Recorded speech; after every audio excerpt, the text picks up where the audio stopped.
virtualmente, estamos dedicando esta parashá de hoy a todos nuestros jueces de la Corte Suprema de Israel y a todos los jueces que trabajan en los sistemas de jurisprudencia de nuestras naciones, a todos los abogados, counselors de law, que día a día están luchando por hacer prevalecer la justicia en medio de nosotros, porque precisamente ese es el tema que trata nuestra parashá de hoy. Nuestra parashá de hoy se llama Shoftim. Y Shoftim significa jueces. ¿Eso qué quiere decir? Jueces, magistrados. ¿Okay? Presenta como mandamiento básico de la Torá establecer oficiales legales, ¿okay? Jueces, cortes de justicia, que establezcan la paz y la justicia en cada ciudad a fin de imponer el orden y la paz social. Ese es el objetivo, ¿okay? Que podamos vivir en paz y que podamos vivir en prosperidad. Y por supuesto, los candidatos a estas posiciones tienen que ser, en primer lugar, personas íntegras, personas que no sean vulnerables al soborno, porque el soborno, dice nuestra parashá, ciega los ojos de la gente. Si un juez no puede aceptar sobornos, ¿okay? No puede hacer. Es más, hay un caso que ocurrió una vez, y de la vida real, de un juez judío que tenía que tratar un asunto serio en una comunidad, en una ciudad. Él era el juez principal de la comunidad judía en esa ciudad, y el caso estaba perdido para una parte. Y entonces esas personas dijeron, la única forma de ganar es sobornar al juez. Sí, pero ¿cómo lo vamos a sobornar? Imposible. ¿Y sabe qué hicieron? En un receso, ¿okay? El juez llegó a un punto en que estaba claro para dónde iba el juicio. Estaba clarísimo. ¿Okay? Digo, ok, para estar más seguro, vamos a suspender el juicio aquí, mañana venimos. A fin de no hacer nada por emoción, sino en base a la justicia. Y cuando el juez entró a la cámara donde se quita el traje de juez y esas cosas, los del grupo que estaban perdiendo colocaron un mazo de dólares así en el bolsillo, adentro. Y se lo pusieron ahí, sin que el hombre supiera. Fue una buena cantidad de plata. Al otro día, cuando él llega y se pone su cobertura, no sabía que eso estaba ahí. Pero ¿sabes qué? Comienza a dudar del juicio que había hecho el día anterior. Y comienza a ver el otro lado como más favorable. Dice, pero ¿qué está pasando aquí? Something is wrong here. Algo no está bien aquí. Sí, y ello estaba claro. ¿Por qué me estoy...? Sí, como que hay una música por ahí que está entonando la alegría de este Shabbat. Right. Pero entonces, ¿qué pasó? Él dijo, no, espérate un momentito. Vamos a hacer un receso. Sí, vamos a hacer un receso. Y cuando va al room, a la habitación exclusiva para ello, siente una cosa rara. Y cuando mira, ahí estaba el mazo de dinero. Y ahí se dio cuenta que trataron de sobornarlo. El solo hecho de tener una presencia de dinero aquí adentro causó que tambaleara en su juicio. ¿Te imaginas? Entonces, ese es el tema que toca nuestra parashá de hoy. La función principal de un juez será siempre la búsqueda de la justicia. Esa es la base de todo. La búsqueda de la justicia, y todo aquello que pudiera mancillarla, todo aquello que pudiera dañarla, tiene que ser erradicada de la sala del juicio. ¿Okay? La parashá entonces nos da un montón de instrucciones que tienen que ver con esto, y concluye con las leyes que deben seguirse en caso de un asesinato donde se desconoce el homicida. Ahí está. Así concluye la parashá. ¿Qué se hace incluso en el caso de un asesinato donde el homicida no aparece por ningún lugar? En este caso, en esas circunstancias, la parashá establece que la ciudad más cercana al cuerpo encontrado sin vida sea la responsable de proceder con la famosa ley de Eglah Arufá, que es solo la única que cabe seguir en tales circunstancias. Anoche, cuando estábamos recibiendo Shabbat en casa de Manuel y Zoila, con todos los que están allí, que la pasamos súper bien, ¿ok? La pasamos súper bien, no solo por la exquisitez de la seudá, que de por sí fue extraordinaria, y el buen vino, ¿ok? Porque anoche estudiamos Torah con Rashi en casa de Zoila, el buen vino que disfrutamos allí, sino también por la oportunidad de compartir un poco de Torah con los que están allí presentes, donde estaba yo analizando este tema de la Eglah Arufá con ellos allí, ¿ok? Y está explicando cómo es este ritual. De eso vamos a hablar un poco más detenidamente en la clase de hoy. Está claro, entonces, que el tema principal de la parashá en este día del Shabbat es la justicia. Ese es el tema central de nuestro parashá, la justicia. Ahora, vamos a hablar un poquito de esto, porque justicia en hebreo se relaciona con el término sedaká. Justicia en hebreo está íntimamente relacionado con sedaká. La sedaká, junto con otros temas muy hermosos de la Torah, como la tefilá, como Masin Tovim, como Malhut Shamayim, como el Olam Baen, el Olam Haba, y todos estos temas son cruciales en la Torah y son, por extensión, cruciales en el judaísmo. En cuanto al término justicia, sedaká, es posiblemente el principio hebreo más importante de toda la Torah. Porque en la sedaká están implicados otros conceptos, ¿ok?, que son críticamente importantes para la teología judía. ¿Cuáles son esos conceptos? El concepto de teshuvah. Dentro de sedaká está el concepto de teshuvah, ¿ok?, arrepentimiento. Está el concepto de tefilá, del rezo, de la plegaria. Está el concepto de Masin Tovim, que tiene que ver con buenas obras. Y es interesante que en la teología judía, teshuvah, tefilá, Masin Tovim, tienen el poder de revertir cualquier mal decreto que exista en el tribunal celestial contra ti. Es decir, cuando algo hay que revertir en la vida de una persona y cambiar ese mal decreto que está sentenciado sobre ella en el tribunal celestial, estos elementos son fundamentales. La teshuvah, la tefilá y Masin Tovim. En muchas versiones de la Biblia se traduce sedaká como caridad. ¿Ok? Se traduce como caridad. Sin embargo, caridad no expresa la riqueza y la profundidad del término sedaká en la Escritura. ¿Por qué? Caridad es lo que tú das cuando tú estás en condiciones de dar. Y esas condiciones de dar es, primero, si tienes para dar. Y segundo, si quieres dar. Tiene que ver mucho con las emociones. Si no me siento, no doy. Okay. Si lo siento, entonces doy. Eso es caridad. All right. La sedaká no tiene nada que ver con las emociones. Sonríe, que así le da muchísimo.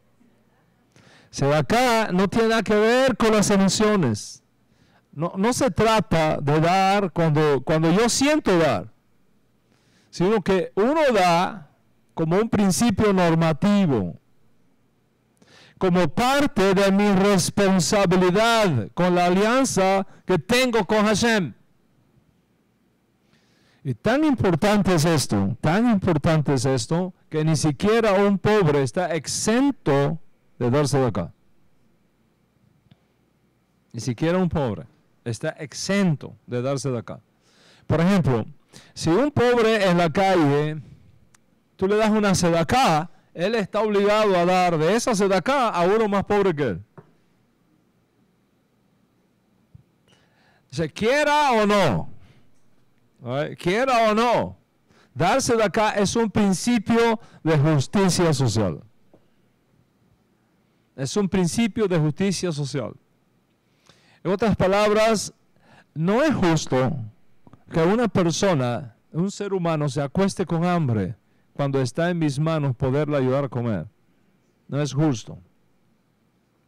No es justo que una persona tenga frío cuando está en mis manos ayudarla a cubrirse. No es justo que una persona muera cuando está en mis manos ayudar a sanarla. Y así sucesivamente. O sea, la sedacá es algo crucial, es importante. Ese es justo el tema que trata hoy nuestra clase. Ahora, la sedacá tiene sus propios límites. Y la sedacá tiene sus propios niveles. Maimonides, ese gran sefardita del cual todos los sefaríes y no sefaríes, estamos orgullosos, que en paz descanse. En su gran obra Mishneh Torah, que por cierto está en español, ¿ok? La pueden adquirir en amazon.com, creo, ¿ok? Y se las recomiendo a todos que la tengan. Así se llama, Maimonides Mishneh Torah. En esta obra de Mishneh Torah, él establece 8 niveles de sedacá. 8 niveles de sedacá en orden decreciente. Es decir, él pone lo más importante primero, que es el nivel más alto de sedacá que tú puedes dar. ¿Y cuál es el nivel de sedacá más mínimo? El mínimo nivel de sedacá que tú puedes dar. Y con la mira de hacerlo más fácil de comprender y con el permiso de Maimonides, voy a invertir el orden. Se voy a decir exactamente lo que él escribió, pero en orden inverso. Es decir, lo más simple primero y lo más elevado después. ¿Okay? Lo mínimo de sedacá, mira qué bendición me llega ahí con los New York Yankees. All right. Okay. Lo menos que piensan los Yankees que tienen un fan aquí. ¿No? Yo siempre lo digo, el New York Yankees es el mejor equipo de béisbol de Estados Unidos, aunque pierda. Bueno, ¿de qué está hablando, Benji? Ah, ok. Ah, all right. Ok. Entonces, vamos a invertir el orden de Maimonides, ¿verdad? Vamos a invertir el orden de Maimonides, porque él habla lo más importante primero, lo menos importante de último, ¿no? Pero vamos a hacer al revés. Vamos a empezar por el nivel más bajito de sedacá que existe y vamos a ir subiendo hasta llegar al nivel más alto que existe. Y entonces usted se va a poder evaluar, ¿ok? Se va a poder evaluar cómo tú estás en esa área, ¿right? ¿Cómo tú estás? ¿Cómo estamos en esa área? El nivel de sedacá más mínimo, ¿ok? Mínimo, que según Maimonides es dar, pero de mal gusto. Dar de mal gusto, de mal manera, casi obligado. Ya, para quitarme a esta gente de arriba, de acá. Ya, me voy a quitar a este hombre de encima. Siempre anda pidiendo. Darle ya, para quitármelo de encima. Ese de acá, diste, pero tú sabes, de mal manera. Ese es lo mínimo, eso es lo mínimo. So, ¿tú das así, Benji? No, qué bueno. Vamos ganando entonces, ¿ok? Ese es el primer nivel de sedacá. El segundo nivel de sedacá es dar voluntariamente. Es decir, dar voluntariamente, sin mala cara, pero por debajo de las posibilidades de uno. Si tú tienes más capacidad de dar que lo que das, lo das de corazón, con alegría, ¿eh? Pero no es lo que realmente, tú podrías haber dado más y no lo hiciste, pero diste y diste con alegría. Ese es mejor que el anterior, ¿ok? Tercer nivel, dar por debajo de las posibilidades de uno después que te lo pidan. Ese es un poquito más avanzado. Acá diste por debajo de tu nivel, pero te lo pidieron. Ok, pero ahora subiste un poquito más. Das por debajo de tu capacidad, pero ¿sabes qué? Fue de corazón. Nadie te lo pidió. Lo hiciste. Y eso es bueno. Ok. Ahora sube un poquito más de nivel. Das antes de que se te lo pida. Si tú estás viendo la necesidad, no hay que decírtelo. Es evident, es self-evident. ¿Ok? Entonces, antes que te lo pida, tú das. No tienes que pedírtelo. No tienes que pedírtelo. Yo tengo una amiga abogada que es una de las personas que yo más admiro en mi vida por su inteligencia. Y una vez la invité a la sinagoga en Florida. Y ella fue. Y estuvo en todo el servicio, la comida que hubo después y todo. Y ya después cuando estamos saliendo, que la estamos despidiendo, le estamos diciendo gracias por venir y demás, dice, Raf, ¿cuánto tengo que dar? ¿Cuánto puedo aportar? Porque el aire acondicionado que está ahí, alguien tiene que pagarlo, ¿no? Y la comida que me dieron, alguien tiene que pagarlo. Es autoevidente. ¿A quién le hago un cheque para darle una? Sí, es evidente. Es so evident que esta electricidad alguien tiene que pagarla. ¿Verdad? Que la silla donde nos sentamos, alguien tiene que pagarla. Que el agua que consumimos, alguien tiene que pagarla. Y así es self-evident. All right? Es self-evident. Okay? Entonces, esas personas, cuando entienden eso, antes que se lo pida, ¿sabes? Yo voy a colaborar. Porque entiende. Okay? Ese es un nivel mucho más elevado. En la cuenta de Maimonides. ¿Cuántos están ahí? ¿Ah? ¿Cuántos están por ahí? All right. Otro nivel más avanzado todavía. Dar públicamente a un receptor anónimo. Ese es otro nivel. Dar públicamente a un receptor anónimo. ¿Vale? Si tú no sabes a quién le estás dando, pero tú das. A mí me hizo mucho bien. Cuando yo estaba haciendo mi maestría en la Universidad de Miami, estoy hablando del año 1989, ha llovido un poco desde allá para acá. Haciendo mi maestría, yo no tenía dinero para pagar mi maestría. No tenía, era cara, muy costoso. Y apliqué para un grant de la universidad y me lo concedieron. Y casi me pagó el 90% de mis estudios, ¿okay? De la carrera. El día de la graduación me llamó el presidente a la oficina y me dijo, esta es la persona que pagó tus estudios. Y me entregó una tarjetita. Cuando usted se gradúe, vaya y dele las gracias con su título. Porque él no quería saber a quién era, a quién se le daba. Él dio sin saber quién era y me tocó a mí, mire. Un abogado, por cierto, un abogado en Fort Lauderdale. ¿Okay? Cuando yo recibí mi título en mi mano, llamé a la oficina y pedí una cita. No le dije para qué. Tenía un problema que necesitaba resolver. Me dio una cita con él. Cuando llegué a la cita, típico de todo abogado, ¿qué le pasa? ¿En qué te puedo ayudar? Dice, no, pues mire, no me pasa nada. Vengo a cumplir con una promesa. ¿Qué promesa? Dice, mire el título que tengo aquí. Dice, cuando vio eso, dice que usted fue el que pagó por mí, por estos estudios. No, usted, sí, usted. Oh, y ahí se abrazó conmigo y le dije, toda buena cosa que yo logre de aquí en adelante con esto, usted tiene una porción con eso. Y ahí nos abrazamos, nos dimos las gracias. ¿Quién era él? Un hombre que aportó para educar a una persona sin saber quién era. Sin saber quién era. Dio una sedacá y dio una sedacá por 4 años. No fue una sedacá de un día. Los 4 años que duró mi maestría, los 4 años que él estuvo aportando para que yo pudiera salir de ahí. Hoy, si algo bueno ustedes sacan de mí, Una porción se la debemos a él.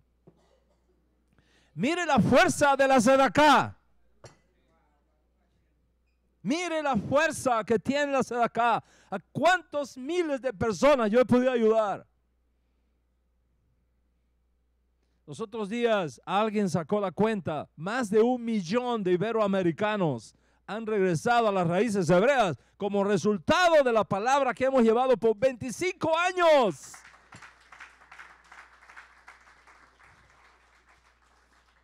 Eso fue en parte el resultado de alguien que dio una sedacá sin saber para quién era y me tocó a mí. Mira la fuerza que tiene. Uno nunca sabe a dónde puedes llegar cuando aplicas este principio de la Torah. Dice la Biblia, echa tu pan sobre las aguas que algún día lo vas a... ¿Ok? Algún día lo vas a ver. ¿Ok? Bueno, ese es un nivel importantísimo. Pero dice Maimonides, hay un nivel superior todavía de ese de acá. Cuando tú das anónimamente, ¿ok? Conociendo la identidad del que va a recibir.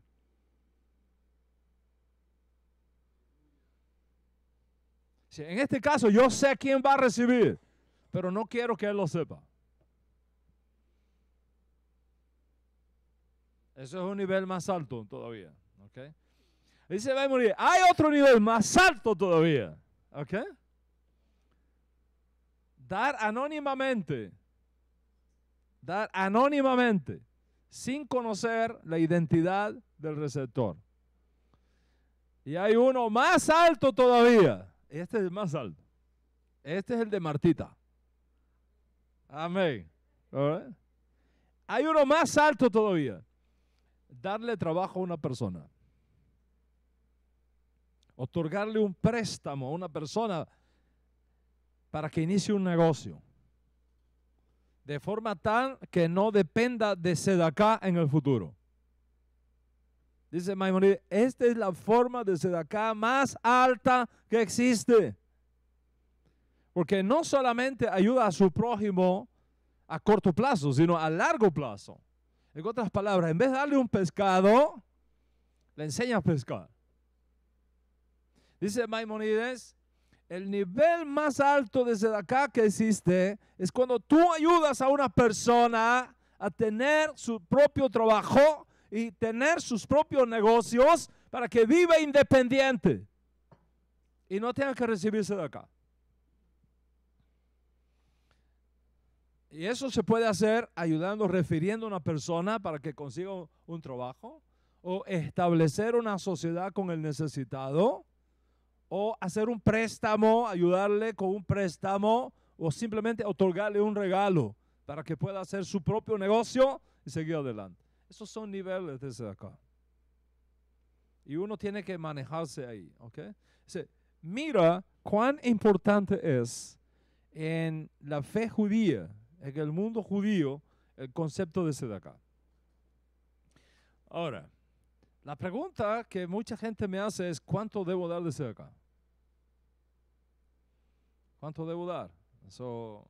Para que tú no te vuelvas, no te quedes sin nada en las manos y haya que darte sedacá, porque esa no es la idea. La idea es que si lo das todo, entonces imagínate, ahora hay que darte sedacá a ti. Esa no es la idea. Right. Hay ciertas normas. Right. Alguno dirá, bueno, pero no dijo el maestro, vende todo lo que tienes y da a los pobres y ven, sígueme. Sí, pero tú no puedes aplicar eso al siglo XXI. Primero, porque tú no eres rico. Y segundo, porque en los días de Yeshua, él estaba invitándole a formar parte de su grupo, íntimo, que iba a durar 2 o 3 años. No era para toda la vida. Y ese no es el caso tuyo ahora. No vendas todo lo que tienes a los pobres para que entonces mañana tengamos que estar recogiendo una sedacá para ti. That is not the point. All right? Entonces, la gente me pregunta, bueno, Raf, entonces, ¿cuánto doy de sedacá? Aquí está la regla que seguimos en nuestra alianza, ¿ok? La regla es que uno debe dar de sedacá el 10% de lo que tú das del diezmo regular. Esa es la sedaca. Por ejemplo, si tenemos un hombre como Julián que se gana 400, 500 mil dólares al año, ¿ok? Baruch Hashem, ¿ok? O sea, Julián, 500 mil dólares al año, ¿cuánto es tu maser? ¿Cuánto es tu diezmo? 50 mil. Okay. ¿Cuánto es el diezmo de 50 mil? 5 mil. O sea, 5 mil es tu sedaca. Si todos los meses tú puedes dar 5 mil dólares de acá, lo traes para acá y con eso pagamos todos los biles que tenemos aquí. ¿Ok? Esa es la idea. ¿Entendimos cuál es la idea? ¿Ok? El diezmo del diezmo. ¿Ok? Ahora, si tú quieres dar sedacá más que eso, tú decides. Pero esa es la norma mínima que nos sirve de brújula. Repito, la idea es que usted no se quede luego en una posición donde tenga que recibirse de acá porque administró mal todo. Ese es el mínimo. Ahora, ¿cuál es el máximo? ¿Cuál es el máximo de acá que uno debe dar? ¿Okay? Lo que enseñamos en nuestra alianza, que sirva como brújula, es lo siguiente. Uno debe dar desde acá el máximo de un préstamo hipotecario. Voy a explicar eso.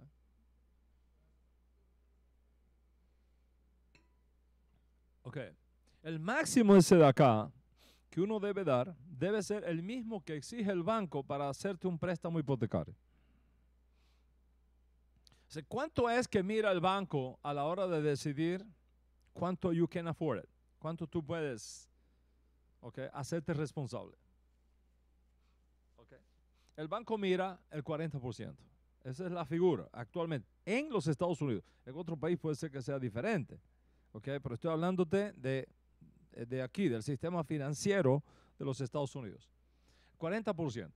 En otras palabras, si tú ganas 40 mil dólares al año, el 40% de eso es lo que you can afford. ¿Ok? Lo que you can afford. Lo que tú puedes recibir como un préstamo para pagar tu hipoteca bancaria. O sea, ¿cuánto es el 40% de 40 mil dólares? ¿Ah? ¿4 por 4? 16. 16 mil dólares. ¿Ok? 16 mil dólares al año es el 40% de tu salario anual. Entonces, si tú tomas 16 mil y lo divides entre 12, te va a dar 1.333 dólares. Esa es la cantidad máxima mensual que tú debes usar para pagar tu hipoteca o pagar tu renta. Entonces, si una persona gana 40 mil dólares al año y se mete en una renta de 2.500, eventualmente va a sufrir pérdida económica. Y el banco sabe eso. Eventualmente va a sufrir pérdida económica porque hay otros pagos que esa persona tiene que hacer. Eventualmente va a empezar a atrasarse con los pagos. Eventualmente va a convertirse su crédito en deuda. Y ese desastre que eventualmente va a llegar tarde o temprano, el banco no lo quiere. El banco no quiere que a la vuelta de 6 meses tú empieces a atrasarte, porque no puedes. Entonces, para asegurarse de eso, máximo 40%. Entonces, visto así, en las condiciones de Estados Unidos, la sedacá debe ser máximo 40% de tus entradas una vez al año. Entonces, para dar sedacá, luego que tú has separado el maser, el 10%, ya tú puedes moverte en un mínimo del 10% de ese 10% y hasta un 40% de ese 10%. Ese sería el mínimo, ese sería el máximo. Y esa es la regla que rige en nuestra alianza. ¿Están conmigo hasta aquí? All right. Entonces, ¿cómo ves, Shoftim, jueces, que es el tema de nuestra parashá de hoy, está relacionado con la justicia? Y como dije, en hebreo justicia está relacionado con sedacá. Dicho esto, vamos entonces a mirar un tema extremadamente complejo que presenta nuestra parashá de hoy. Se trata de la Egla Arufá, la novilla de cuello roto. ¿Cómo se traduce, no? La Egla Arufá, la vaca o la ternera con el pescuezo. ¿Pescuezo? Cuello. Ok. Nosotros reservamos cuello para los seres humanos, nada más. Pero vamos a decirle, ¿qué? Cuello roto, ¿ok? De cuello roto. ¿Qué es esto? ¿Ok? ¿Qué es esto? Nuestra parashá enseña que si se encuentra un cadáver humano en un campo y el asesino es desconocido, la justicia requiere que los ancianos de la ciudad más cercana le rompan el cuello de esa ternera junto a unas fuentes de agua corriente y declaren que sus manos no han derramado sangre inocente. Eso es básicamente. Es todo un ritual, ¿ok? Todo un ritual. El Larufá es todo un ritual, ¿ok? O la novilla de cuello roto, ¿ok? O sea, ¿cómo funciona este ritual de la novilla de cuello roto que expía la culpa de sangre en Israel? Ese es uno de los temas que aborda nuestra parashá. Les voy a leer, debido a la importancia que esto tiene, les voy a leer lo que dice nuestra parashá, capítulo 21 de Barim, o Deuteronomio. Dice así: si en la tierra que Adonai tu Dios te da para que la poseas, fuera encontrado alguien asesinado, tendido en el campo, y no se sabe quién lo mató, entonces tus ancianos y tus jueces irán y medirán la distancia a las ciudades que estén alrededor del muerto. Y sucederá que los ancianos de la ciudad más próxima al lugar donde fue hallado el muerto tomarán de la manada una ternera que no haya trabajado y que no haya llevado yugo. Y los ancianos de esa ciudad traerán la novilla a un valle de aguas, el cual no haya sido arado ni sembrado, y quebrarán la cerviz de la ternera ahí en el valle.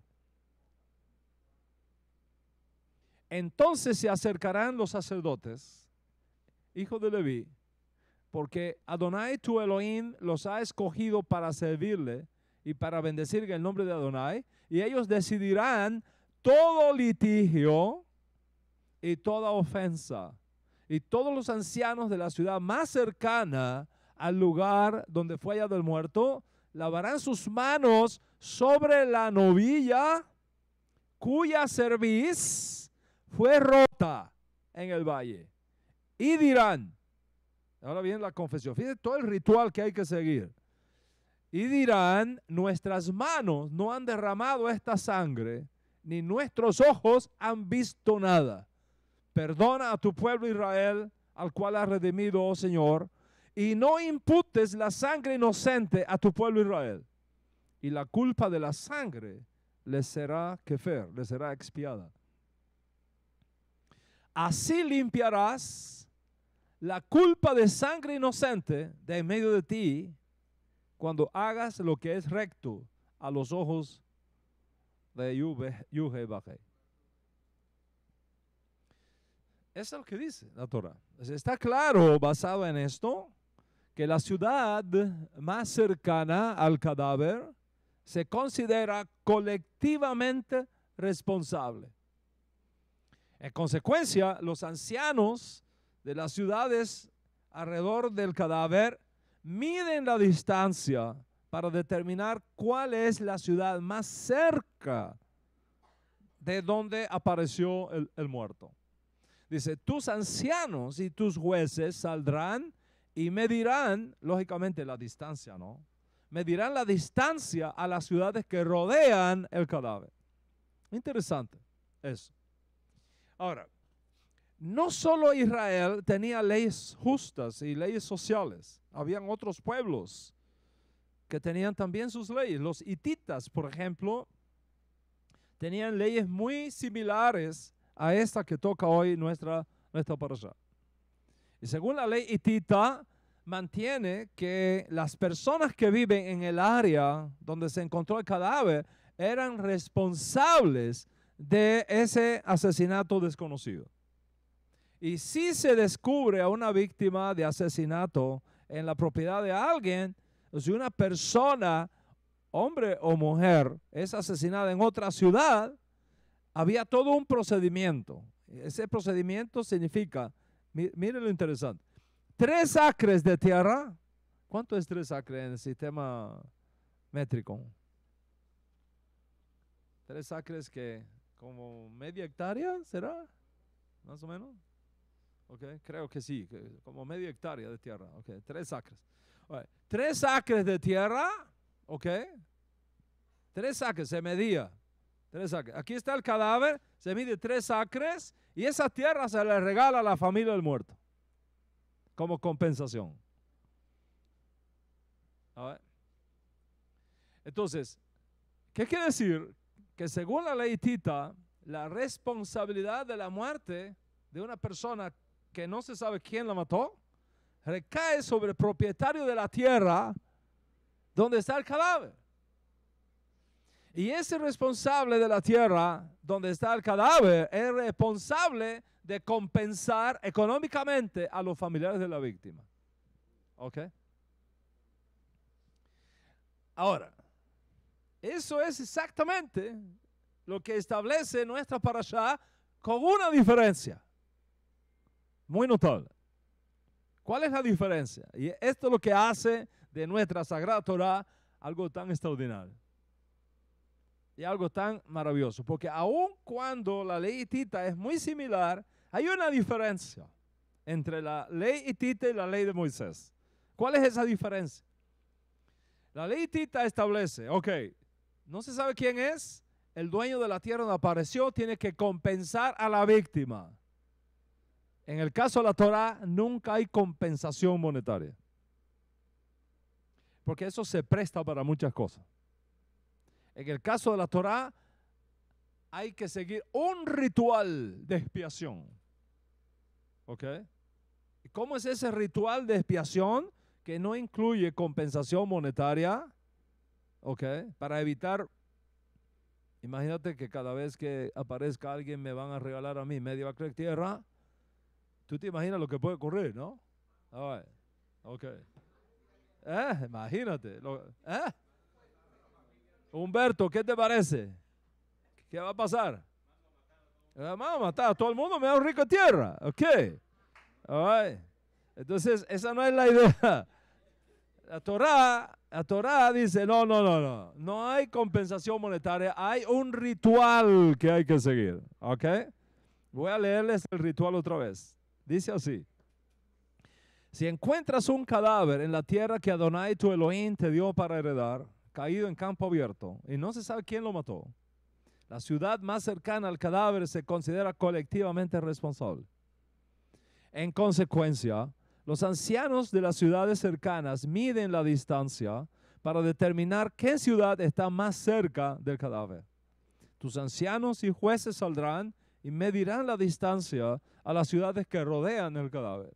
Entonces se establece ese ritual. ¿Okay? No hay pago de compensación, no hay compensación a la familia, sino un ritual de expiación. ¿Okay? Vamos a ver en qué consiste ese ritual. Dice, y será que la ciudad más cercana al cadáver, los ancianos de la ciudad tomarán una ternera hembra, ¿okay?, de la manada, que no ha sido utilizada para el trabajo, que no ha sido utilizada para el trabajo y no ha tirado yugo. O sea, no le han puesto yugo nunca, es salvaje. Los ancianos de esa ciudad llevarán la ternera, la becerra, a un arroyo cuya tierra alrededor de ese arroyo no ha sido sembrada, y allí le van a romper el cuello a la ternera junto al arroyo. Los ancianos llevan una novilla a un lugar sin cultivar, le rompen el cuello en una corriente de aguas, junto a una corriente de aguas permanente. Esto es lo que dice el ritual. Pero esto es asombroso y es extraño. Y por eso hay que explicarlo. Es asombroso y es extraño. Es asombroso Porque se establece una expiación por algo desconocido. Y aquí hay un principio teológico importante en el judaísmo. Hashem establece principios de expiación para casos que son violaciones de la ley totalmente desconocidas. Totalmente, no se sabe quién la violó. Aún así, tiene que haber expiación. Eso es asombroso. Y lo extraño es porque la Torá en todas partes establece que para cualquier ofrenda expiatoria, la sangre derramada de un animal tiene que estar presente. Y aquí no se sacrifica el animal por el sistema tradicional, sino por estrangulación del cuello, lo cual no está permitido por la Torá para los sacrificios expiatorios, mucho menos para el consumo humano. ¿Están conmigo ahí? O sea, ¿cuál es el significado de este modo peculiar de sacrificar una becerra, una ternera?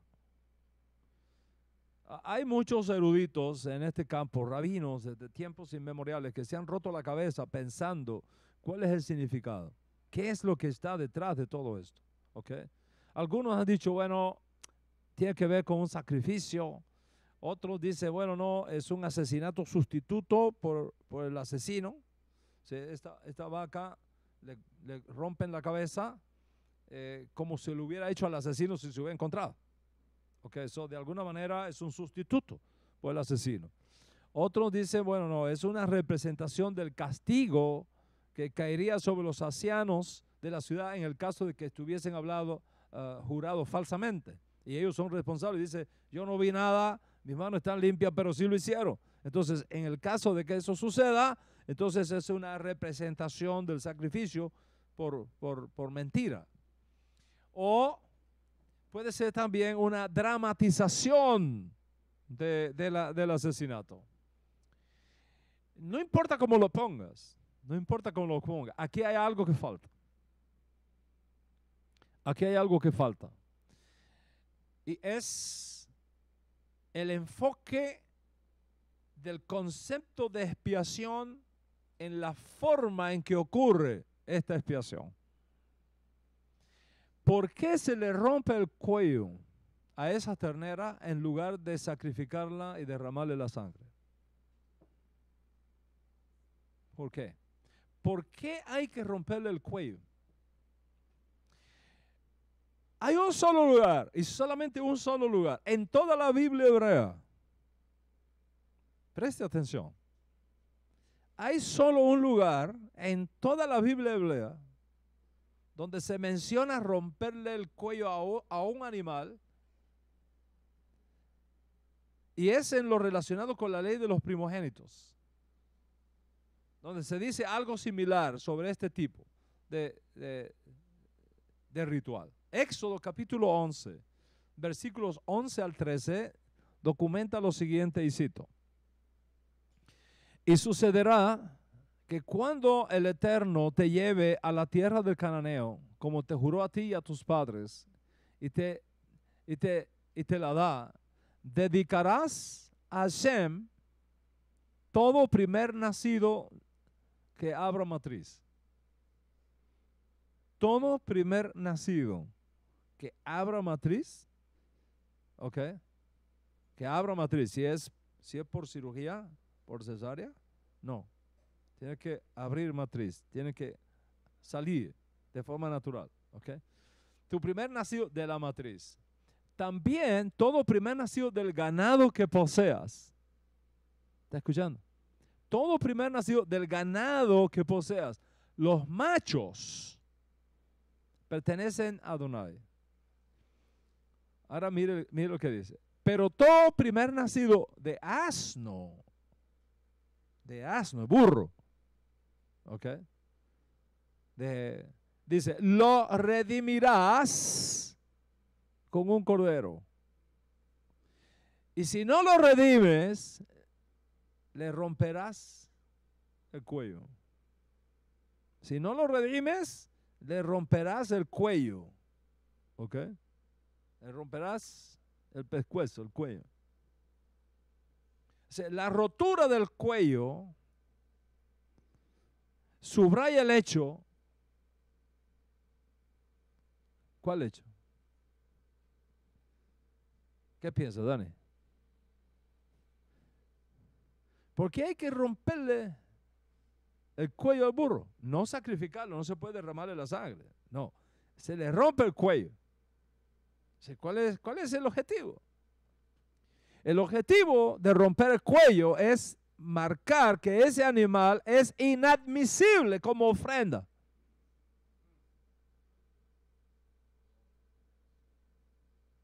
Ese animal es inadmisible como ofrenda.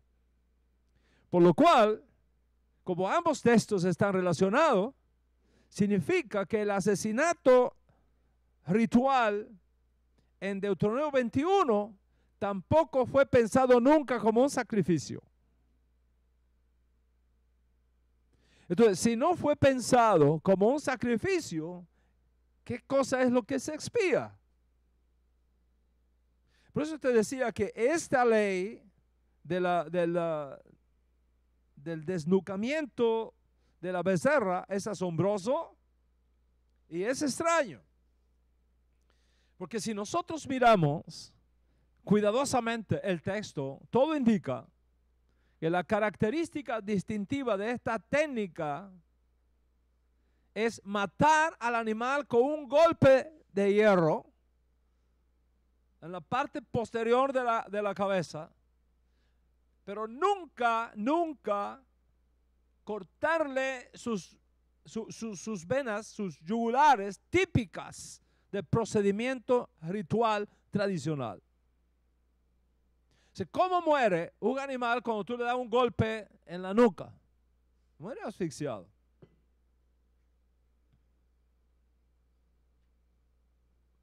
Entonces, el golpe de hierro para romperle el cuello al animal y la muerte que sucede como resultado de ese golpe es totalmente inadmisible para un sacrificio expiatorio.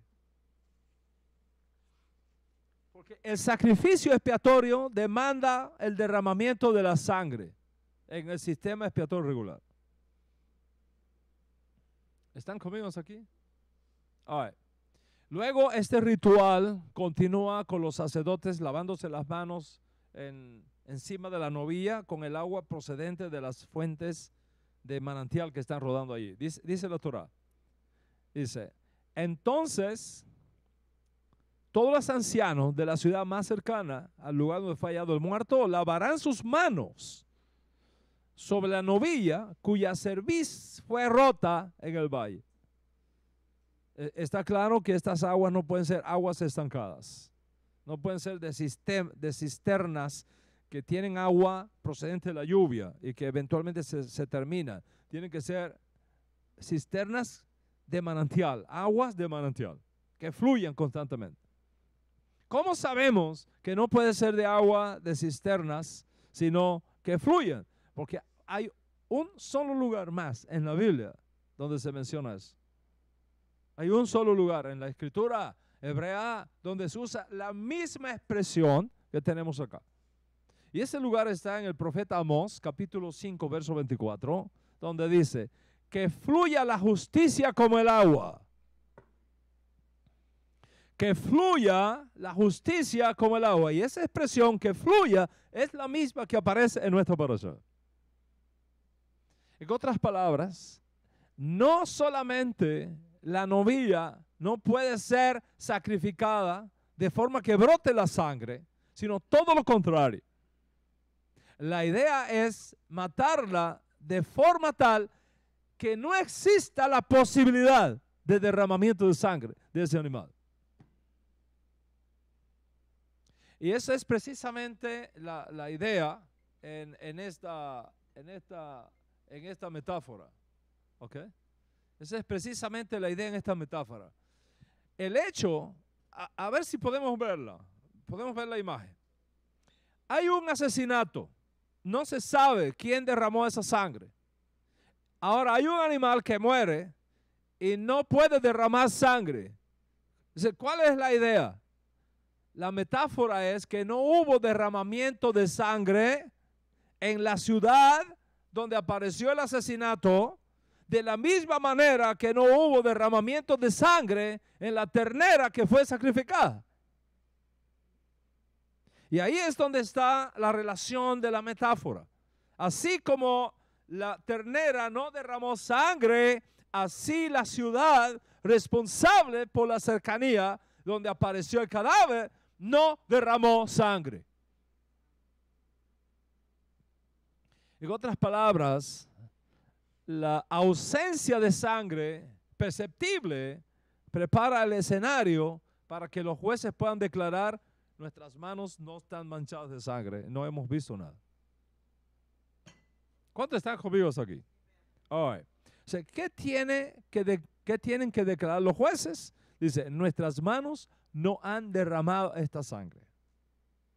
Y así como nuestras manos no han derramado sangre, así esta ternera que murió no derramó sangre. Nuestros ojos no han visto nada. Perdona a tu pueblo Israel, al cual has redimido Adonai, y no imputes la sangre inocente a tu pueblo Israel. No sé si será posible, Dani, que me ayudes a levantar un poquito acá. Porque se me fue la oreja izquierda. All right. Fíjense lo que tienen que declarar los jueces según la Torah. Nuestras manos no han derramado esta sangre, ni nuestros ojos han visto nada.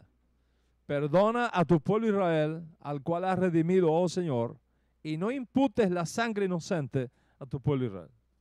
Entonces está clarísimo que la razón por la cual la ternera desnucada no puede derramar sangre es porque está representando a una ciudad que no ha derramado sangre en relación con la víctima encontrada en el campo. ¿Entendemos cómo es la metáfora? Ok, muy bien. Ahora viene un punto del texto que requiere mucha explicación. Dice así: y la culpa de la sangre le será expiada. ¿Está escuchando? Dice, la culpa de la sangre le será expiada. Así limpiarás la culpa de sangre inocente de medio de ti cuando hagas lo que es recto a los ojos de Adonai. ¿Sí? Observa eso. La culpa de la sangre le será expiada. La culpa de la sangre le será expiada. Ahora, ¿qué sangre es esta? Mírenme a mí, no miren a Dani.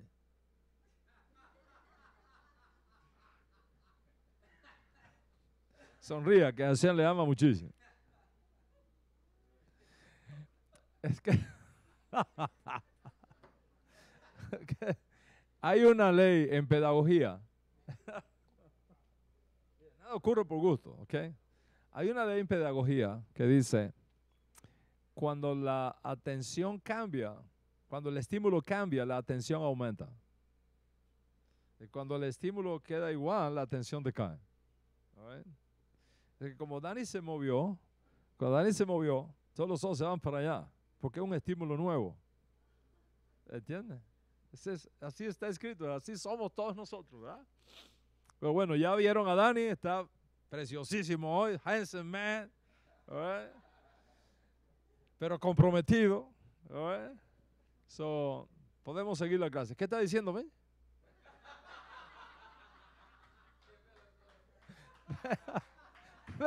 Benji paga todos los platos rotos. Bueno, me están diciendo de media así, mire. Eso quiere decir que se acabó eso ahí. Hace falta una seda acá para comprar uno. ¿Cuáles son los 8 niveles de seda acá? All right. All right. Entonces, ¿dónde estaba Benji? Nos fuimos por allá. Ahora tienes que traerme de vuelta acá a la clase. A ver, ¿dónde estaba Julián? A ver, ayúdame, hermano. Me fui. Miriam, tú que eres la más inteligente de las mujeres acá. A ver, Miriam. ¿Qué está hablando?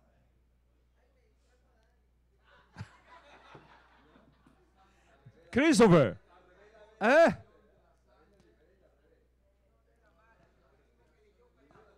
Ok. Cuando habla de espiar la sangre, ¿de qué sangre es? ¿De qué sangre? ¿La sangre que derramó la persona que fue asesinada? ¿La sangre de la novia? Si la novia no derramó sangre. O, o, o simbólicamente que las manos de los ancianos y jueces, representantes de esa sociedad, estaban manchadas de sangre. Que cuando habla de eso, ¿de qué está hablando? ¿Hacia dónde dirigimos la explicación de la Torah? ¿Qué cosa es eso de sangre inocente? Ok, la clave a la solución es reconocer que aquí el término está operando deliberadamente en dos planos diferentes de significado. Y es típico de la escritura cuando usa analogías o hipérboles o simplemente de alguna forma está usando una parábola para ilustrar un punto, que hay dos niveles de comprensión. ¿Ok? En su contexto inmediato, el anuncio se refiere al hecho de que no ha sido derramado sangre en la novilla que ha sido sacrificada. Y ahí se cumplió con un requisito de la Torah. Sin embargo, dado que la alusión a esta sangre está en tensión con el contexto inmediato, toda vez que la novilla fue sacrificada de tal manera que precisamente no pudiera derramar sangre, viene a la mente lo referente a la imagen alternativa de la hipérbole que se está usando, en este caso de la persona muerta. En otras palabras, la expresión esta sangre cumple con una doble función. Está refiriéndose simultáneamente a la sangre de la persona asesinada y a la sangre de la novilla que no le salió del cuerpo, pero que murió. La lógica de este rito debe ser planteada con una analogía. Y es que así como esta ternera murió sin derramamiento de sangre, así también la persona murió sin derramar sangre. ¿Cómo es eso que la persona murió sin derramar sangre? Que no hubo asesinato en la ciudad que es responsable del muerto. ¿Ok? Que no hubo derramamiento de sangre en las manos. Y esto es una analogía. ¿Ok? ¿Cómo podemos comparar esto? ¿Dónde nos podemos apoyar en la Torah para mirar la importancia de esto? Que una cosa es que una persona muera sin derramamiento de sangre, lo cual significa intencionalmente, con alevosía, asesinato, homicidio, a que muera sin derramamiento de sangre. Es el caso de Rubén. Rubén está preocupado por el destino de su hermano Joseph. ¿Ok? Entonces, él usa una táctica para salvar a Joseph de la muerte por asesinato, que es lo que estaban pensando sus hermanos. En Génesis 37, verso 22, está escrito esta táctica de Rubén. Les voy a leer para ustedes. Dice, pero Rubén oyó esto y lo libró de sus manos y dijo, no le quitemos la vida. Y dijo también, no derraméis su sangre. ¿Está escuchando? No derraméis su sangre. Echadlo en ese pozo en el desierto, pero no le pongáis la mano encima. Eso dijo para poder liberarlo de las manos de ellos y devolverlo a su padre. ¿Ok? La táctica o la estrategia de Rubén implica convencer a sus hermanos de no actuar como causa directa de la muerte de Joseph, para no provocar la terrible culpa de sangre que se impone por aquel que derrame sangre humana. O sea, la alternativa de arrojarlo a un pozo en el desierto eventualmente puede alcanzar el mismo propósito, porque si no se saca de allí, José hubiera muerto. Anyway, de todas formas. Pero sin instigar la dinámica de la premeditación para asesinar y derramar la sangre de una persona, de un ser humano. That is the point. Entonces, al igual que este ritual que estamos analizando, esta narrativa supone una relación causal entre el derramamiento literal de la sangre y la gravedad del castigo divino para cualquier persona que derrame sangre humana. En otras palabras, Moran Rabotai, derramar sangre inocente es extremadamente grave en la Torah. Grave en la Torah. En este ritual de la Eglah Arufá, de la ternera con el cuello roto, es consistente con la teología de la Torah respecto a la culpa de sangre, que deja bien claro, que la vida humana es inconmensurable con la restitución monetaria. Y por lo tanto la Torah no tiene una ley paralela con ese requisito de otros sistemas jurídicos de los días de Moshe Rabbeinu, que implicaba la posibilidad de reembolsar a una familia cuando este tipo de hechos tuviera lugar. En otras palabras, que el valor de una vida humana es tan grande que no se puede poner precio a su sangre. ¿Está escuchando? El valor de una vida humana es tan grande que no se le puede poner precio a su sangre. Y este es el principio que Moshe enseña en otros lugares, que de hecho ya lo había enseñado antes, como está en Números capítulo 25, voy a leer para ustedes, donde dice: estas cosas serán por norma de derecho para vosotros, por vuestras generaciones, en todas vuestras moradas. Si alguno mata a una persona, el asesino se le dará muerte ante la evidencia de testigos. ¿Está escuchando? La ley de Moisés demanda la pena capital. Si alguno asesina a una persona, el asesino se le dará muerte ante la evidencia de testigos. Pero a ninguna persona se le dará muerte por el testimonio de un solo testigo. Además, no tomaréis rescate por la vida de un asesino que es culpable de muerte, sino que de cierto se le dará muerte. Es decir, el asesinato no es rescatable. ¿Ok? No tomaréis rescate por el que ha huido a la ciudad de refugio para que vuelva y habite en la tierra antes de la muerte del sacerdote. Así que no contaminaréis la tierra en que estáis, porque la sangre contamina la tierra. Donde hay, miren esto ahora, aquí es donde quiero entrar, porque ahora es que esto se pone bueno. Todo esto era introductorio. Dice la Torah: donde se derrama la sangre del hombre, se contamina la tierra. Donde hay asesinato, la tierra se contamina. Miren la relación que existe entre la sangre humana y la creación. Donde hay asesinato, la tierra se contamina. Y si la tierra se contaminan todos los que habitan en ella.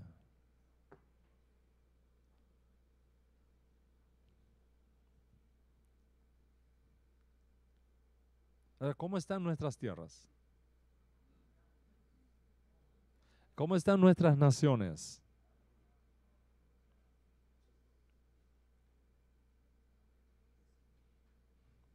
¿Ah? ¿Puedes ver la relación? Ahora, nos asombramos con eso, ¿verdad? Dice la Torah: no contaminen la tierra, porque la sangre contamina la tierra y no se puede hacer expiación por la tierra.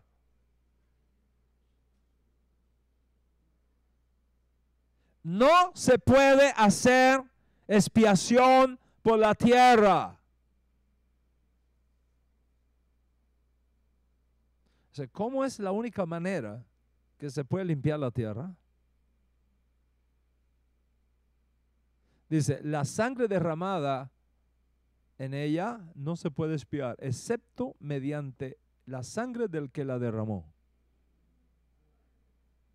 ¿Está escuchando? Es decir, solamente se puede limpiar la tierra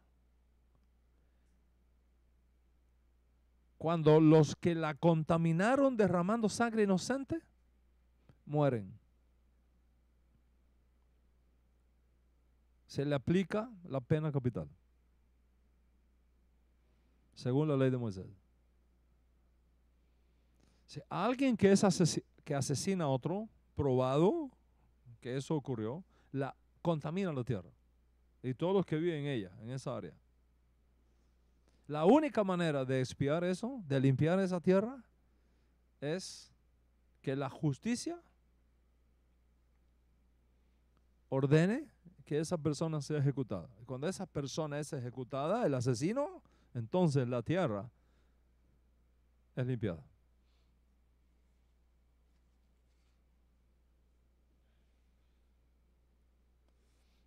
Entonces, de acuerdo con esto, si la sangre inocente que fue derramada queda en la tierra sin vengar, trae una maldición sobre la tierra y sobre sus habitantes. Y la única cosa que puede expiar para esta sangre es sangre. Y este principio es un principio abarcante en toda la Torah, para el pueblo de Israel y para las naciones del mundo.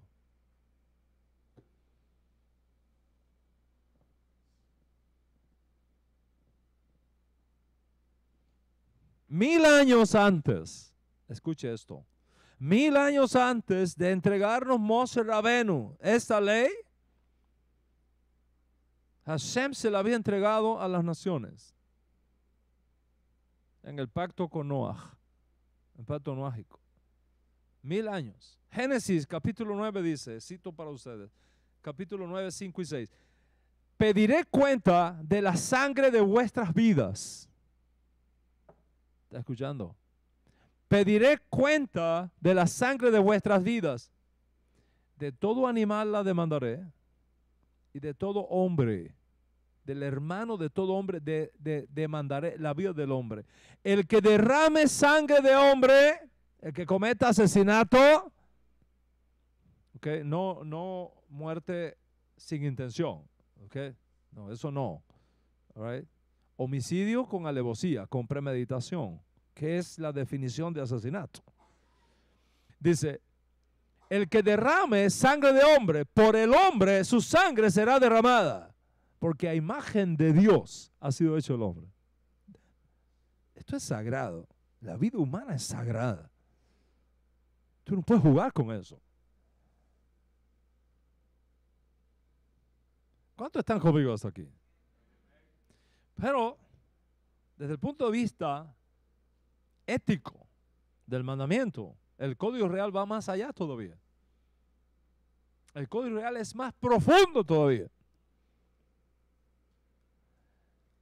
Uno de los estudiantes de nuestro santo maestro, el maestro de justicia de Israel y del mundo, su majestad Yeshua Mashiach, escribe y dice, el que tenga odio en su corazón contra su hermano es un homicida. ¿Está escuchando? Si tú tienes odio en tu corazón contra tu hermano, estás cometiendo el mismo pecado de asesinato que contamina la tierra.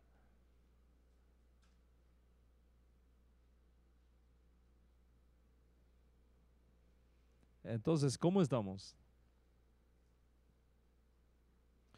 Con esta idea de la necesidad de expiar la sangre derramada, el problema que da lugar al ritual de Eglah Arufá es claro, porque dice, así limpiarás la sangre inocente de en medio de la tierra cuando actúes con justicia delante de Hashem.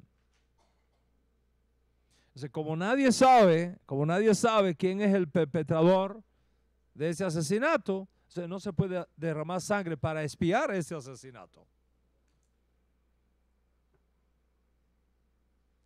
Y sin embargo, se derramó sangre inocente en la tierra. Y por el hecho de que se derramó sangre inocente en la tierra, eso no se puede dejar sin respuesta. Y por lo tanto, este ritual inusual descrito aquí resuelve, jurídicamente hablando, el reclamo de la justicia. Está claro entonces que el énfasis, todo esto nos sirve para enfatizar la importancia que tiene la justicia y los jueces en una comunidad judía y por extensión en cualquier comunidad. ¿Ok?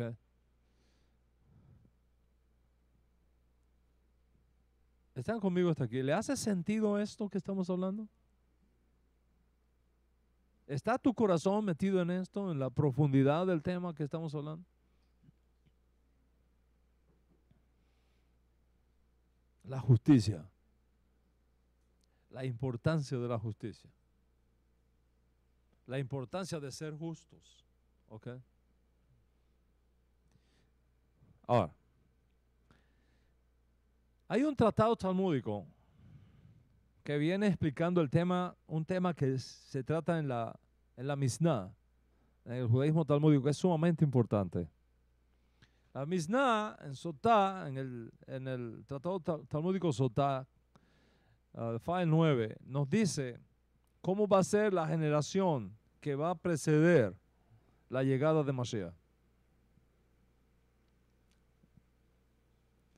Dice esto: la generación que va a ver la venida de Mashiach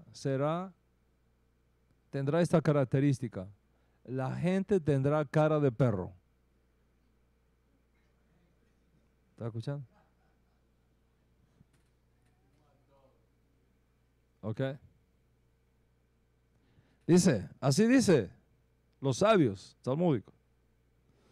La generación previa a la llegada de Mashiach se va a caracterizar porque la gente tendrá cara de perro. What is this? ¿Qué quiere decir esto? La explicación tradicional es la que sigue. La naturaleza de un perro, de una mascota que tenemos en nuestra casa, no está hablando de un perro salvaje suelto en la calle, no, sino una mascota de la casa. La naturaleza de un perro es ir delante de su dueño. ¿Ok? ¿Yo he visto que la gente saca a los perritos a pasear con el lash en la mano, con la correíta en la mano? ¿El perro a dónde va? Adelante. ¿Pero quién lo controla? ¿Quién controla a quién? El perro va adelante, pero ¿quién controla atrás? El dueño. El dueño va adelante. El perro va adelante, pero él va mirando para dónde va el dueño. Y para donde vaya el dueño, para ahí él va. O sea, ¿qué es lo? Es decir, si el dueño cambia de dirección, el perro se mueve rápidamente hacia esa dirección. Pero él va al frente. Nunca verás a un perrito que tú sacas un perrito y la persona va adelante y el perrito va atrás. No, el perrito va adelante, pero haciendo la voluntad del que va atrás. Entonces, ¿qué es lo que quiere decir la Mishnah con eso?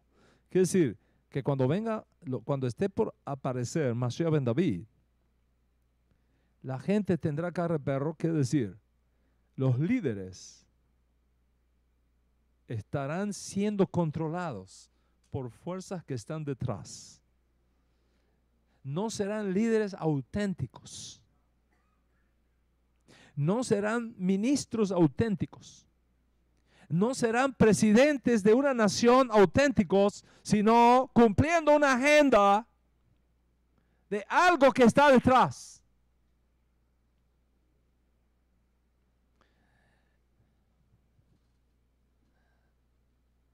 Mientras que en los días de la Torá, los líderes van delante. En Israel, contrario a otras naciones, los comandantes no están escondidos en un búnker. Los comandantes van al frente de la batalla. Cuando había una guerra, David iba al frente de la batalla. No iba atrás, se escondía, iba al frente de la batalla. Pero ahora acá, dice la Mishnah, se van a cambiar las cosas. Va a ir alguno al frente, pero cumpliendo agendas escondidas de las reales fuerzas que están detrás. En otras palabras, son presidentes títeres, líderes títeres, sin principios, que no van a hacer otra cosa que cumplir la agenda escondida de las fuerzas que están dominando detrás. Y como resultado de eso, esas fuerzas van a ser totalmente contrarias al verdadero servicio a Hashem.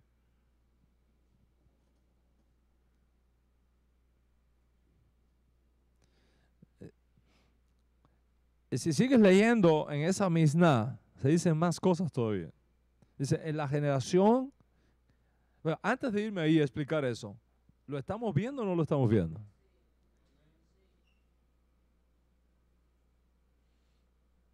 ¿Lo estamos viendo o no lo estamos viendo?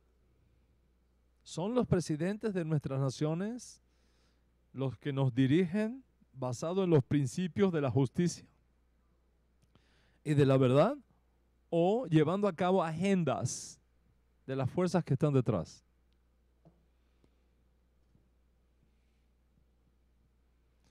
Pero la Gemara, que es un material sumamente importante y al que tenemos extremadamente respeto, la Gemara dice que en la generación previa a Mashiach, la enseñanza de los rabinos les va a parecer repugnante. Dice la Gemara, en la generación previa a la manifestación de Mashiach ben David, la gente no respetará la Torah, ni a los maestros de Torah, sino que cada cual peleará por sus propios caprichos y por sus propias ideas. Y dice que los líderes luego van a dar vuelta para seguir a la gente con la que se encuentren en la misma manera que un perro se vuelve para seguir al maestro que él corre. Es decir, una situación totalmente deplorable, socialmente hablando. Esa va a ser la generación previa a la llegada de Mashiach. O sea, ¿estamos o no estamos en esa generación? Juzgue por usted mismo. Dice, ¿cuál es la esperanza? Les voy a decir algo para concluir la clase. Voy a decir algo que es sumamente importante. No podemos perder la esperanza a pesar de que los sabios del Talmud nos dicen todo esto y de alguna manera el mensaje profético de la Escritura dice lo mismo, que esto va a ir de mal en peor, ¿ok? Que esto va a ir de mal en peor y que no debemos esperar demasiadas cosas de esta edad presente. Que iremos de mal en peor. Pero hay una luz de esperanza. Y esa luz de esperanza es nuestra puerta de acción. Es nuestra zona de trabajo, nuestra zona de influencia. Les voy a leer para ustedes lo que está escrito en el Código Real sobre el día cuando venga Mashiach ben David. Son palabras reveladoras de nuestro Santo Maestro. Dice Yeshua que cuando venga el Mesías va a ocurrir lo siguiente. Voy a leer para ustedes. Matías capítulo 25. Cuando el Ben Adán venga. Sí, dice Yeshua. Cuando el Ben Adán es Mashiach ben David. Cuando Mashiach ben David venga en su gloria y todos los malachim con él, entonces se sentará en el trono de David, en el trono de gloria, el Kiseh HaKavod, que es el trono de David. Y serán reunidas delante de él todas las naciones. ¿Está escuchando? todas las naciones. Todas las naciones. Y separará una nación de otra. ¿Está escuchando? Separará una nación de otra como el pastor separa las ovejas de los cabritos. Y pondrá las ovejas a su derecha y los cabritos a su izquierda. Ahora, cuando usted le dice que hay un partido de izquierda, ya sabe para dónde va.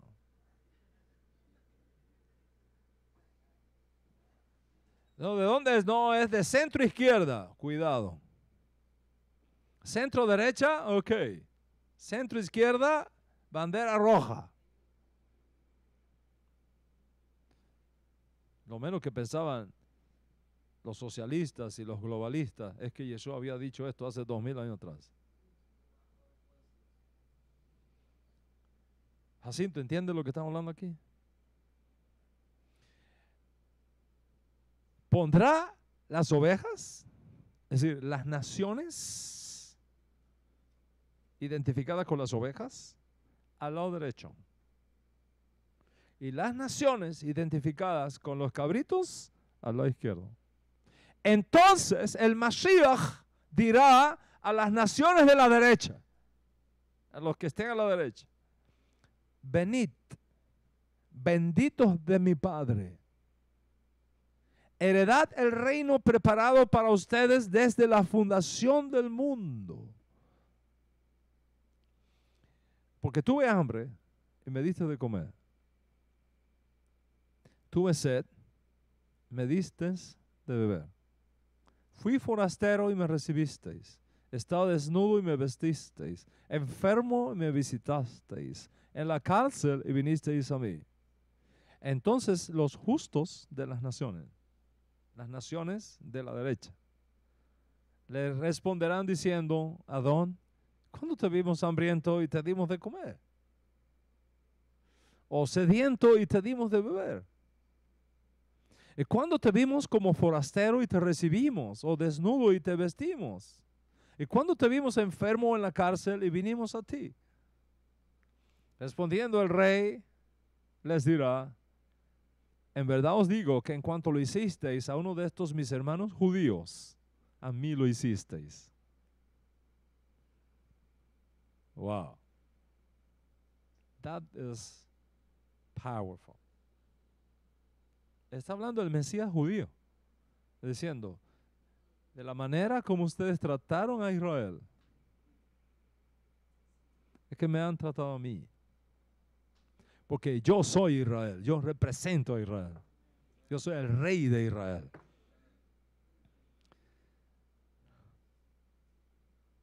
Entonces también dirá a los de su izquierda: apártense de mí, malditos. Eso es fuerte. Eso es fuerte. En los labios de Mashiach, que es la encarnación del amor y la misericordia, eso es fuerte, eso es grueso. Malditos. Pero ahora está hablando como juez.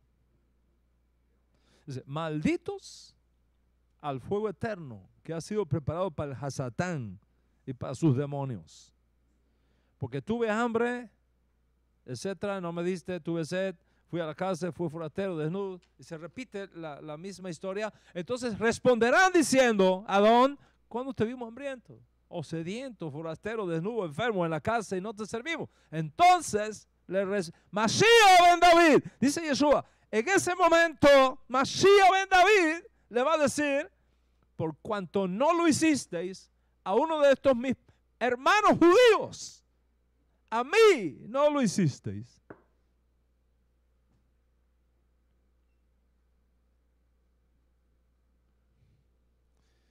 Y basado en esto, a pesar de que el Salmo dice que tendrá cara de perro, a pesar de que el Salmo dice que no van a respetar a los líderes y que la generación va a ser terrible, Mashiach nos dice, un momento, va a haber un espacio. Es verdad que todo esto va a pasar. Es verdad. Pero hay un espacio aquí. Hay naciones que decidirán cobijarse bajo la sombra del Dios de Israel. Aunque habrá naciones que se burlarán del Dios de Israel. Dice Mashiach, es cierto, se van a levantar los que estarán contra Israel. Pero se van a levantar también naciones que van a estar defendiendo a Israel.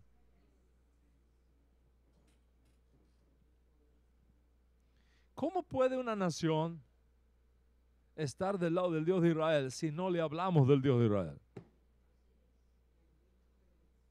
¿Y cómo puede estar una nación al lado del pueblo judío si no les hablamos de quién es el pueblo judío? ¿Cómo puede haber una nación al lado de la Torá si no le enseñamos Torá a las naciones? Nosotros somos los responsables de enseñar Torá y de educar con la Torá a las naciones para que estén del lado derecho, no del lado izquierdo. ¿Cuánto entienden lo que estamos hablando?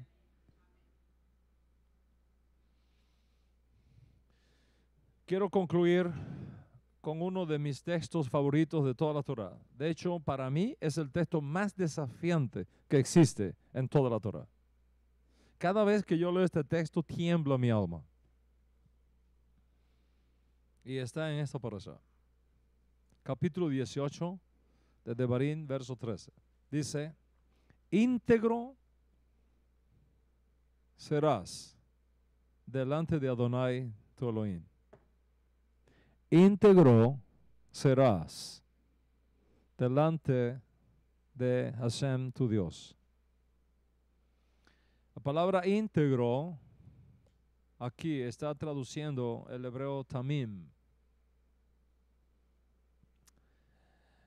La primera vez que aparece esta palabra en toda la Biblia es en referencia a Noé. Lo dice, estas son las generaciones de Noé. No era un hombre justo, perfecto, tamim. Ahí está la palabra, tamim, perfecto, entre sus contemporáneos. Porque Noah andaba con Dios. Cuando la Escritura dice, íntegro serás delante de mí, significa uno que ha decidido andar al lado de Dios. No entrar donde Dios no puede entrar. No estar donde Dios no puede estar. No ver lo que Dios no puede ver.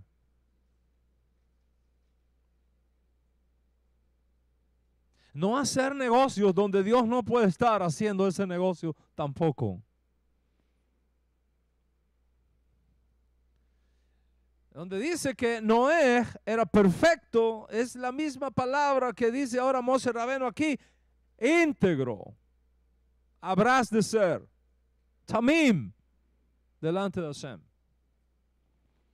Moram Rabutai, también está relacionado con lo que es intachable, completo, que no le falta nada, que no le sobra nada. Ahora, una persona perfecta no es alguien que no comete errores. Ojo. Una persona perfecta no es alguien que no comete errores. Y Yeshua cometió errores.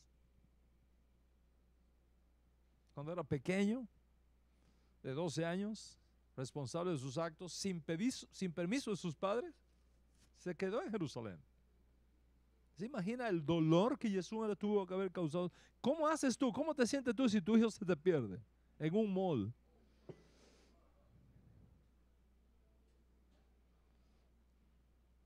¿Cómo haces si tu hijo se te pierde en un mall?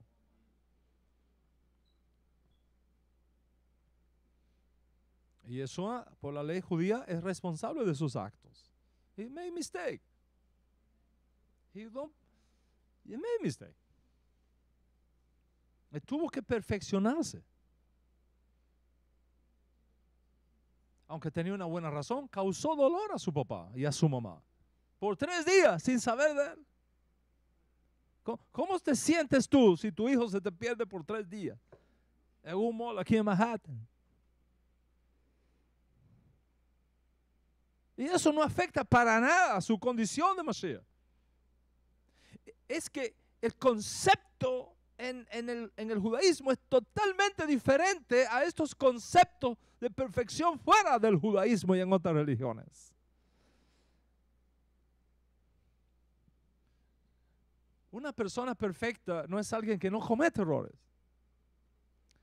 sino alguien que para quien cometer errores siempre será una ocasión para corregirlos y elevarse.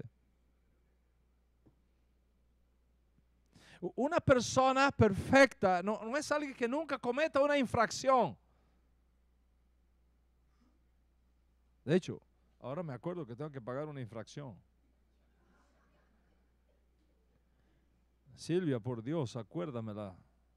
Mándame un texto esta noche por el Shabbat. Mira, se me olvidó pagar esa infracción. Cometí una infracción de tránsito. Estacioné mi coche a Miami en un lugar que tenía líneas blancas. Yo no sabía que estaba prohibido. Porque para mí las líneas amarillas era la que no se puede, pero las blancas no. Y teníamos como 6 ahí. A los 6 nos pusieron ticket. Tengo que pagar la multa. Cometemos infracción. Una persona perfecta no es alguien que nunca comete una infracción, sino alguien que decide no vivir su vida cometiendo infracciones, ni reteniendo infracciones, sino alejándose de ellas tanto como sea posible. Tanto por adición como por sustracción. Si a un animal le falta una pata, según la ley de Moisés, no sirve para el sacrificio. No es perfecta. No es perfecta.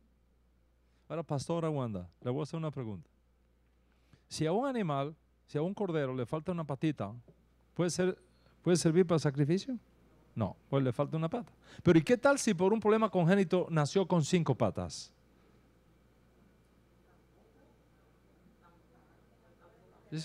5 patas, tiene más todavía. ¿Sirve o no sirve para el sacrificio? No sirve para el sacrificio.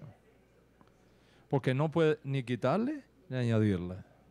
Entonces, un animal que nació con 5 patas se considera tan inservible para el sacrificio como uno que le faltó una pata. Dice nuestra parashá que no se encuentre entre ustedes. ¿Está escuchando? Que no se encuentre entre ustedes uno que cause que su hijo o su hija pasen a través del fuego, uno que practique adivinación, un astrólogo, uno que lee presagio, un brujo, o uno que ande detrás de amuletos, o uno que pregunte y se interese sobre hechicerías o misterios, o que consulta a los muertos. Y después de decir todo eso, dice, íntegro, tamim, perfecto serás delante de Hashem, tu Elohim. Íntegro. Íntegro. Dios demanda de nosotros perfección, sin adición, sin sustracción. En otras palabras, Dios demanda de ti y de mí lealtad absoluta a Él. Lealtad absoluta a Él. Al Dios de Israel, al Dios de los profetas, al Dios de Yeshua. Integridad significa andar siempre buscando ser personas honestas, éticas en todas las cosas. Integridad significa hacer tu mejor esfuerzo por mantener tus promesas. Integridad significa hacer tu mejor esfuerzo por no mentir, por no engañar, por no defraudar a tu hermano. La integridad de cada ser humano es una exigencia de la Torah. No solo los jueces, no solo los magistrados, no solo de las figuras públicas, sino de todos nosotros, en cualquier lugar que ocurra en nuestra vida. Esta parashá nos enseña que la dignidad humana es sagrada a los ojos de Dios. La dignidad humana es sagrada a los ojos de Dios. Vivir en integridad significa que habrá momentos cuando tú vas a tener que pedir perdón. Vivir en integridad significa que habrá momentos cuando yo tendré que perdonar a alguien que me ha causado dolor o daño o pérdida. Ambas cosas.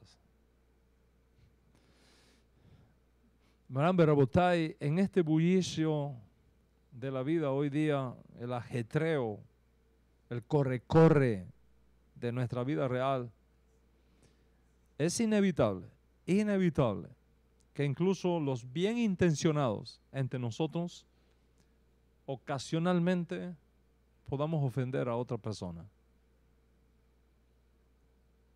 Ese tipo de herida es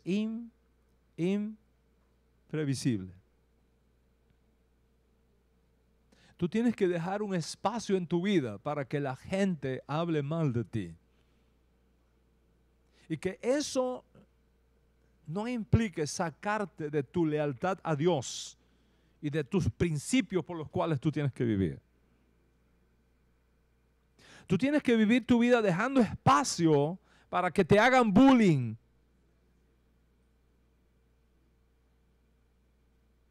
Para que la gente se acerque a ti y te diga cosas que no son. Y que nada de esas cosas te saque de tu compromiso de vivir en integridad delante de Hashem.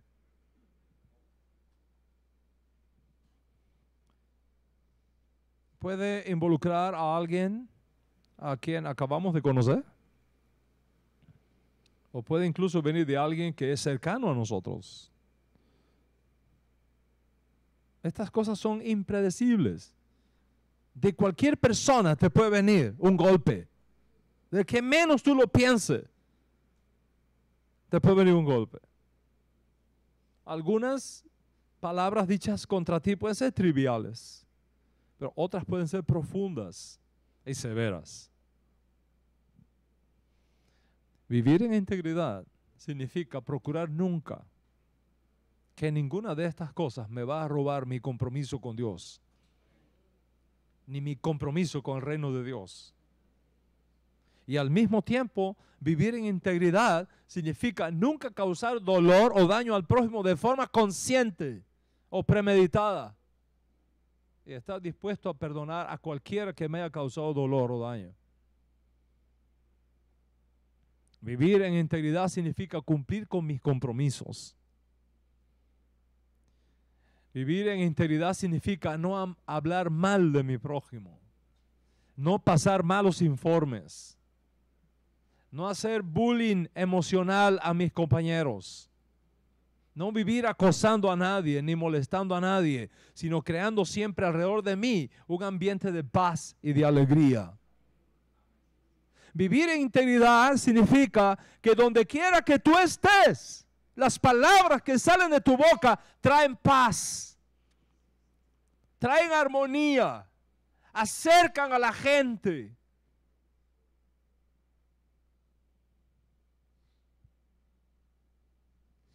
Vivir en integridad significa hacer un esfuerzo por no mentir, ni con mentiras blancas, ni con mentiras negras, ni con mentiras grandes, ni con mentiras pequeñas.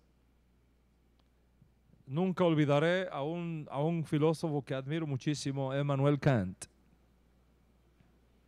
Él dijo esta frase: por una mentira, un ser humano tira a la basura su honor y aniquila la dignidad que tiene como ser humano.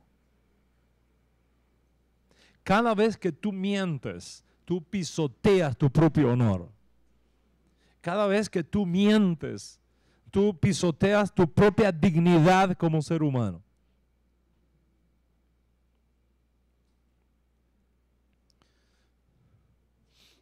Hoy, cuando tú traigas tu sedacá, que es el tema que toca la Torah. Hoy, cuando tú envíes tu maser, o envíes tu donación, o lo que sea, hazlo con este objetivo. Quiero vivir en integridad. Haré de la integridad la forma de mi vida, mi meta. Caminaré hacia ella. Lo voy a tomar como el centro de mi existencia. Y Moran Berrabotai, esta es la fuerza de la parashá de hoy. Llegar a un punto en mi vida donde decido vivir en integridad, en transparencia. Buscando ser esa persona única que Hashem me ha hecho en cada una de las áreas de mi vida, públicas y privadas. Tanto en lo que la gente me ve como en lo que la gente no me ve. Vivir en integridad. Y si eso hacemos, la gloria de Dios va a llenar tu vida y tu casa y va a bendecir toda obra que tú emprendas. Feliz el pueblo que entienda esto.